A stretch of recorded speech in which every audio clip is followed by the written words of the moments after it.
The ID.4 wanted to be the people's EV, but what Volkswagen actually delivered was a friendly looking crossover with a comfortable ride, nice seats, and software designed by some guy named Klaus who recently discovered what Bluetooth is.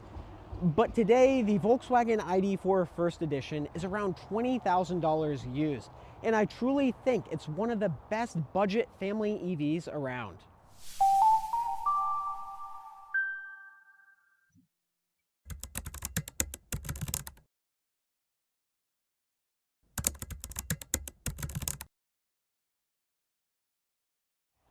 Before we start today's video, my name is Andrew Lambrecht. I'm a project engineer here at Ever and apparently a part-time YouTuber, and I'm also a contributor at Inside EVs and Business Insider covering electric cars. Today, I will take you on a tour of the original 2021 Volkswagen ID.4, and we'll explore everything about this car. So let's dive in. Starting off, the car right here is a 2021 Volkswagen ID.4 First Edition. So this was the launch edition, the inception of the Volkswagen ID.4 into the market. So Volkswagen started delivering this car in March of 2021, and this was Volkswagen's first built from the ground up EV. The e-Golf was Volkswagen's previous EV before this, but the ID.4 was Volkswagen's first full-fledged attempt at building an EV. After its launch, Volkswagen ultimately delivered a bunch of additional trims, including the Pro, Pro S, S, Standard, and a bunch of other ones. But for this video, we're just going to focus on the original Volkswagen ID.4 First Edition. In 2021, the ID... Why did that cretin in the Subaru have to block my view? Anyways, at the time of launch, this car was $45,000. It offered a range of 250 miles and a 200 horsepower rear drive setup. These specs were not earth-shattering, but they were pretty good. And especially now when you can get this car for around $20,000, the specs start to look even better. The First Edition also came with a ton of amenities as standard, so we get adaptive cruise control with travel assist, so you actually have some hands-free driving capabilities for around 10 seconds on the highway, and we also get massaging front seats and a glass roof. It's overall a pretty decent package. But a lot of the changes with the First Edition start on the outside. Starting off with the exterior of the ID.4, this car is 180.5 inches long. The ID.4 is shorter than the Model Y and Ford Mustang Mach-E, but as we'll see on the interior review, we actually get a decent amount of space. But as for First Edition specific things, we get 20-inch alloy wheels, and we also get this platinum strip along the side. So this car looks a little more premium than the base ID.4s, which have black plastic right here. The First Edition also has a badge right here which says First, and this is actually a double entendre for First Edition. And also, this is not the position you will get in a race because this car only makes 200 horsepower. Up front, we get a friendly looking bumper, LED headlights, and these two strips up front are also LED illuminated. So the ID.4 First Edition looks very pleasant at night. Around back, the ID.4 has this really nice LED light bar that spans across the rear of the vehicle. We also get an actual rear wiper around back, so L+ ratio Hyundai. And a really interesting thing on the ID.4s is that the emblem is white on all German-built ID.4s, so 2021 through 2022. And then for the 2023 model year, when Volkswagen started manufacturing all the US spec ID.4s out of Chattanooga, Tennessee, then you get an illuminated rear Volkswagen emblem. So if you want an easy way to tell which Volkswagen ID.4 is which, you can just look at the rear emblem, and if it's illuminated, you'll know that it was built in Chattanooga, Tennessee. To open up the tailgate in the ID.4, you just press down there and it opens up automatically. Pretty normal. In this cargo area, we get 30.3 cubic feet of storage space, which is really, really good for a car that's shorter in length than the Tesla Model Y. And why that's really interesting is because the Model Y has 30.2 cubic feet of storage space in the rear. So we actually get 0.1 more cubic feet of storage space in the Volkswagen ID.4. Now, the only caveat is we do not have a front trunk like the Tesla Model Y. So the ID.4 does have a little bit less in the aggregate, but at least for this rear cargo area, we do get a lot of space. This particular ID.4 has the roadside assistance kit, so you have some stuff to help you out in case there's a collision. And the other really interesting thing about the Volkswagen ID.4 interior is the fact that we do have a cargo pass-through. So this is really cool, and we push this down. So if you're skiing or you're just carrying really long items, you can set them in this interior space without folding down the second row. Pretty cool. To get inside the Volkswagen ID.4, you put your hand under here, and this is actually an electronic popper. So you pull, the door releases, and then you can open it up. When you get into the back seats of the ID.4 First Edition, you'll feel that it's pretty nice. So first off, we have a totally flat floor. Well, there's actually a very minuscule hump, but a mostly flat floor space back here. So there's plenty of leg room, and we do get seat back pockets, and all the materials are pretty good. So even the entire seat backs of the front seats are leatherette, so they feel quite nice. We get visual access to this massive panoramic glass roof, and the headliner is black. And I really like black headliner. It makes the car feel a little bit more premium and sporty than the traditional tan headliner we see in a lot of mainstream vehicles. Overall, the back seats of the ID.4 are fine. It doesn't do anything that crazy. The seats aren't even heated, but they feel pretty nice, and there's an ample amount of space back here. One portion of the car I'm not enamored with are these back doors. So there's a lot of plastic up here. So plastic here, plastic there, plastic all down on this lower portion of the door panel. And the only saving grace is this leatherette right here. We have plastic here. This plastic feels a little bit higher quality than the other plastic on the door handle, but overall this back door doesn't really feel that premium. We do have this plastic door handle right here, and like on the outside, these are electronic. So these are not physical cable door handles. So when you pull up here, you just hear that electronic release. Up front, the experience is interesting and mostly good. So what do I mean by that? Well, first off, we have captain's chairs up front. There is no traditional center console with an armrest in here because it's very low. But we do get these armrests that are attached to the chairs, so that's kind of weird, but they work quite well. We also have massaging and heated front seats. Now, I know what you're thinking. Yes, we're gonna get a really good massage. Well, not really. It's more the lumbar bag, like inflating and deflating. It's kind of weird, but I guess no other mainstream crossover of this caliber has massaging seats, so I will take a mediocre massage over no massage. We also have that massive sunshade up here, and if you swipe your finger in that center area, the sunshade will close. A lot of cars with these big glass roofs have no shade functionality, so they can get really hot, but the ID.4 has this shade that can close automatically, and then this car can be a lot cooler on a hot summer day. There are also 2 USB-C ports, a wireless phone charger, and 4 cup holders in this center console area. So you actually have like build your own cup holders with these interesting cup holder cards that you can place into these slots. So you can make your own cup holders up here. So you can get 2 of them up here. And there are 2 other cup holders down in this lower portion. Now there's also a little cover so you can close this area to make it look a little more clean. This is a very interesting center console area, but it does help make the car feel a little bit more open and spacious because we do not have a hulking center console sitting right here.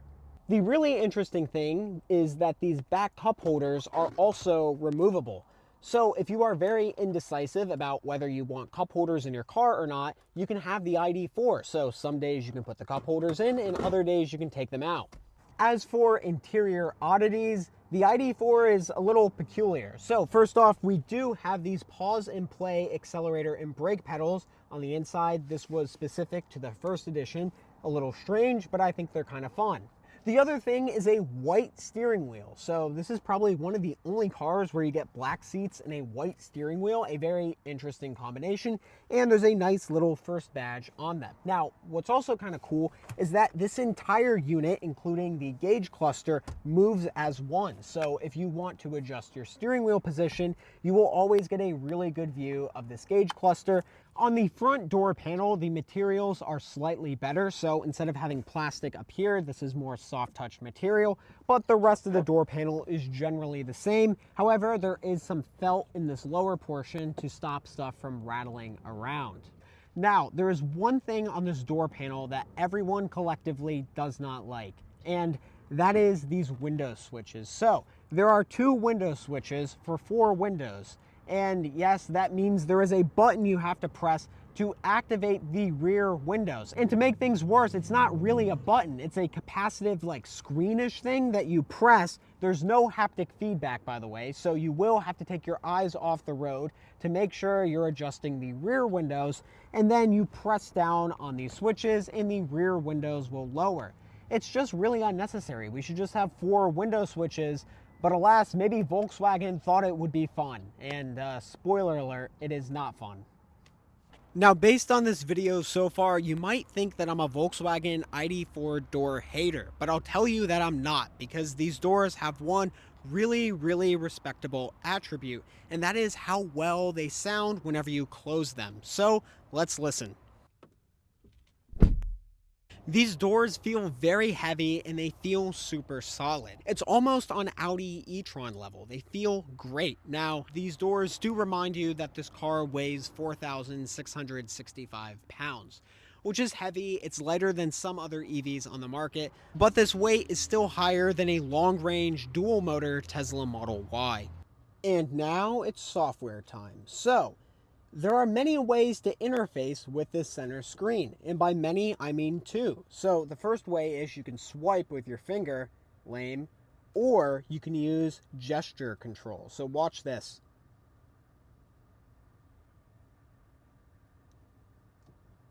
See? Check that out.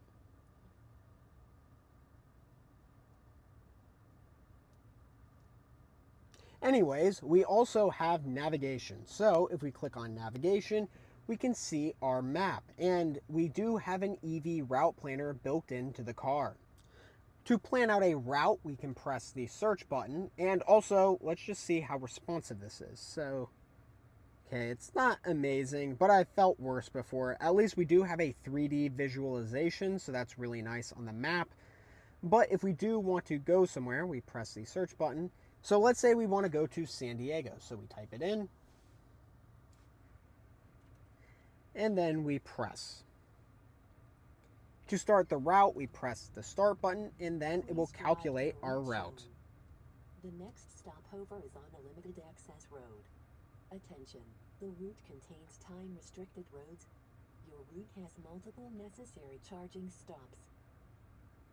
So now we can zoom out and we can see our route all the way down the coast to San Diego. And what's really nice is we do see our charging stops built in. So we will need to stop in San Jose and 2 more times down our route. So this is really nice. We do get our charging stops built in. And if we press on them, we can see how long we need to spend at the charging stations and at what time we will arrive at. Now, I got to give Volkswagen a lot of credit here because they really improved their route planning abilities on the ID.4. So, for instance, when this car came out, it was not very good. It would route you to level 2 chargers, say you need to stop for 7 hours. This new route planner is significantly improved, and we have a ton of data at our disposal. There's a lot of nice stuff on this infotainment too. So, for instance, we go to charging, and we can set our charge limit and even go to settings to reduce our AC charging current. These are all really nice things, and this car has a good amount of functionality to it. If we gesture to the right or swipe to the right, we have our ambient lighting. So here we have several different moods: infinity, eternity, desire, euphoria, and vitality.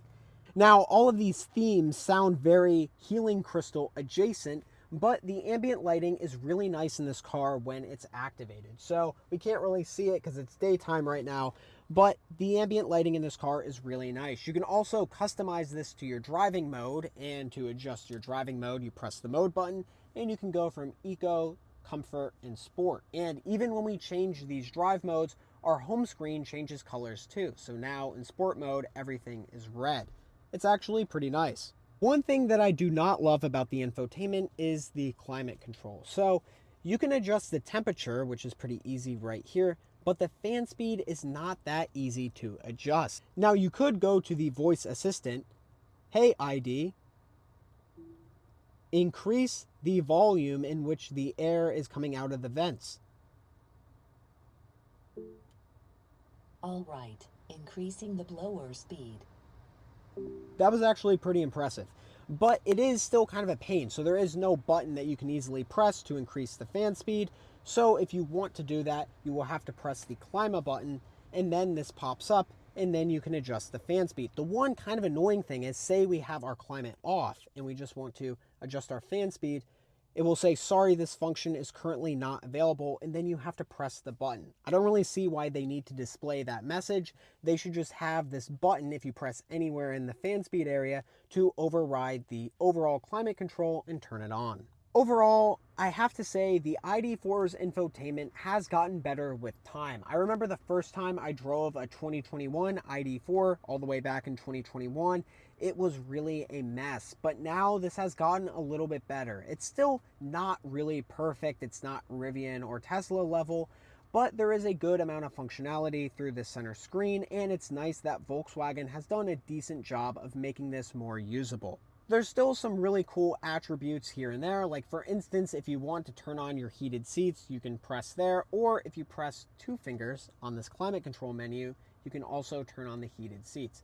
So there's some shortcuts and Easter eggs here and there, and overall it's a pretty decent system. Now shifting over to the gauge cluster, we have some more functionality and visualizations. So first off, we have our drive selector right here. So put your foot on the brake, shift into drive. You can push forward for B mode. We will get into the drive modes into our driving portion, but this basically increases our regen. And then we pull back for reverse. Our backup camera pops up right there with front and rear parking sensors, and you press in for park. There are haptic buttons on the steering wheel, so if we want to see different stuff on this gauge cluster, we can swipe left or right on this view button so we can see our map, or we can see our semi-autonomous driving functionality called Travel Assist off to the left. We have a power gauge right here, so acceleration or positive torque is on this right side of the bar, and the left side is negative torque or regen.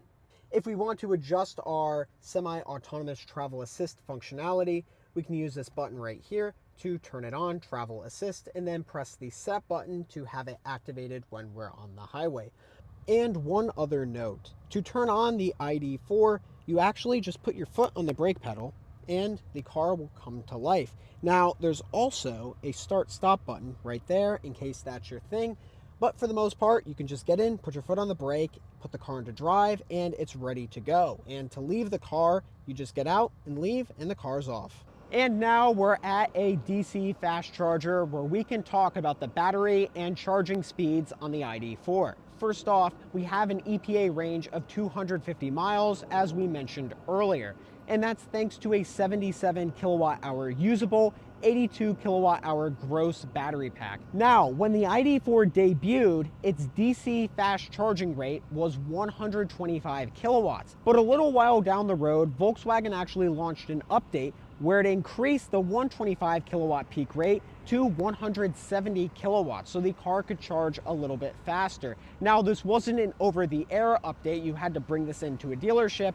but rest assured that the peak charge rate is now 170 kilowatts on the 2021 ID.4. With the original charging rate, the ID.4 could go from 10 to 80% in around 35 minutes. So with this increased rate, it seems like the ID.4 can go from 10 to 80 in about 30 minutes, which is pretty good. These charge rates are not slow by any means, but they're also not pack leading like the Kia EV6 and Ioniq 5, which can do that same 10 to 80% mark in just 18 minutes. For a 400 volt EV, the ID.4 still has pretty good charging speeds. As for AC charging, the ID.4 can do 11 kilowatts, which is the norm for most EVs on the market. But now let's get this car out on the road and see how it drives.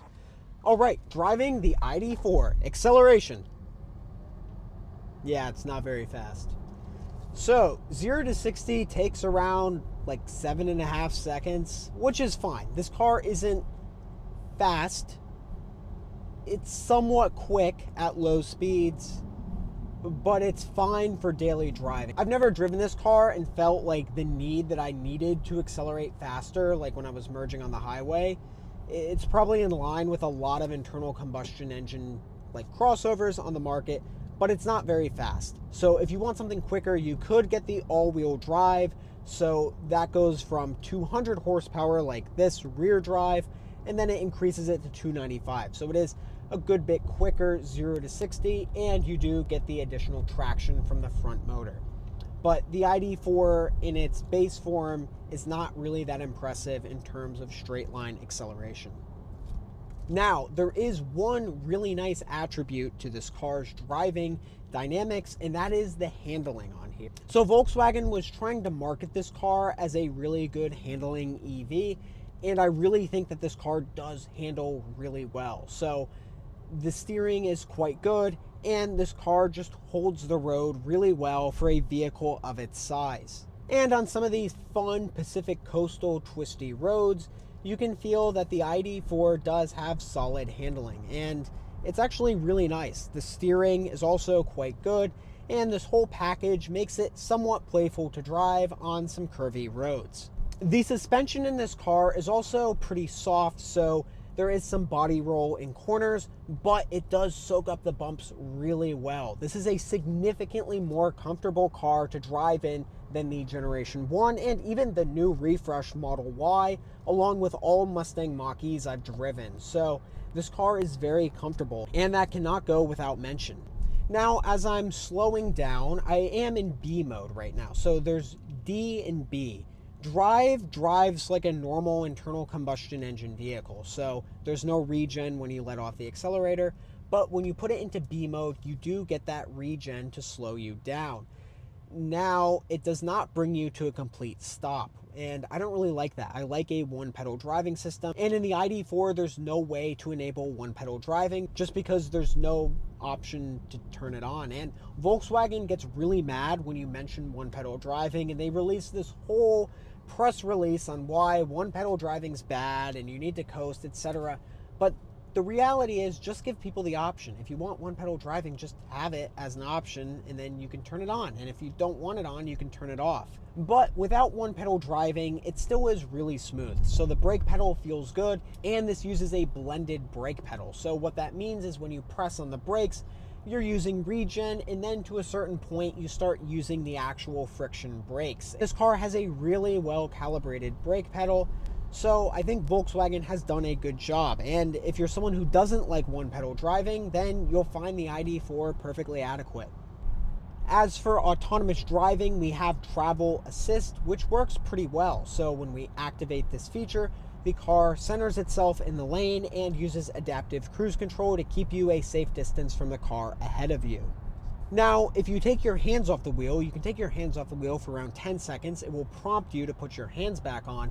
But if you don't put your hands on, the car will make a really kind of sudden braking movement, and it will alert you to put your hands back on the wheel. But I don't like that because I feel like other cars give you a more audible chime and they don't put on the brakes, which doesn't really seem that safe. But it does get you alert, and if that's what Volkswagen wanted to do, I guess it works.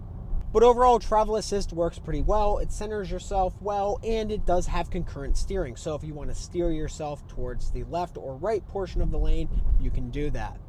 As a final note on the overall ride quality, it's quite good. It's comfortable. It doesn't really do anything that special. And one of my favorite things is just how quiet this overall cabin is. There's really little wind noise, not much road noise, and you feel kind of cocooned from the overall environment when you're inside the ID.4. And I think if anything, the ID.4 proves that Volkswagen can manufacture and engineer a really solid overall product. Is it great in terms of software or straight line performance? No, but it is a really good car.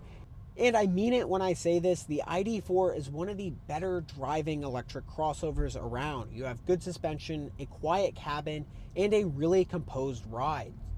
And that's the Volkswagen ID.4, or as my friend Tessa would say, the ID.4. And the Volkswagen ID.4 is a crossover that does a lot of things right. It's very comfortable, it has a nice array of standard features, and it's a very pleasant looking car. But the best part is how affordable these cars are used. So you can find first editions or even earlier 2021 Pro S's for in the low $20,000 range, and you can even find some below $20,000. This particular one is just a shade above $20,000, and it has 47,000 miles on the odometer, which is quite low.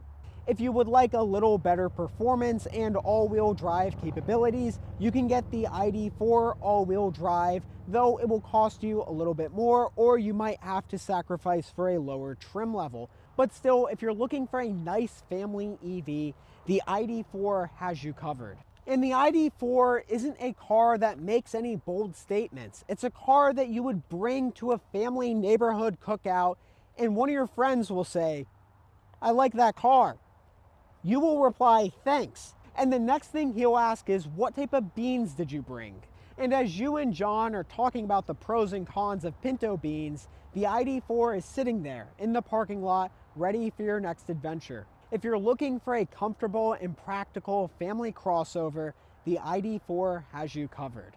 And for around $20,000 used, you will be hard pressed to find a better option out there on the market. Thank you for watching.